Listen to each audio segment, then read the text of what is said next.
Hi, this is Shalini and you are watching polity achiever.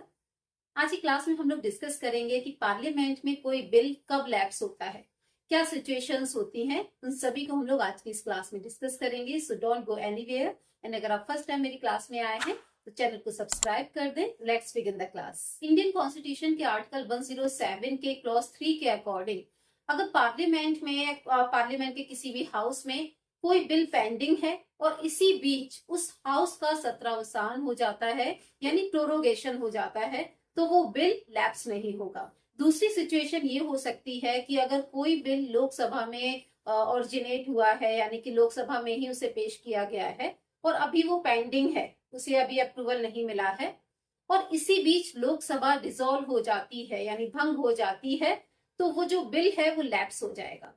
Third situation ये हो सकती है कि अगर कोई बिल लोकसभा में पेश किया गया है और वहां पास हो गया है, इसके बाद अगर वो राज्यसभा में जाता है और इसी बीच अगर हाउस डिसॉल्व हो जाता है, भंग हो जाता है, तो जो बिल है वो यहाँ पर लैप्स हो जाएगा। बट इन केस अगर जॉइंट सीटिंग इसी बीच बुला ली जाती है तो वो जो बिल है वो लैप्स नहीं होगा। एक और सिचुएशन ये हो सकती है कि अगर कोई बिल राज्यसभा में ओरिजिनेट हुआ है और अभी पेंडिंग है, उसे अभी अप्रूवल नहीं मिला है और अप्रूवल के बाद ही वो लोकसभा में पहुंच पाएगा, बट इसी बीच लोकसभा डिसॉल्व हो जाती है, तो इस कंडीशन में जो बिल है वो लैप्स नहीं होगा।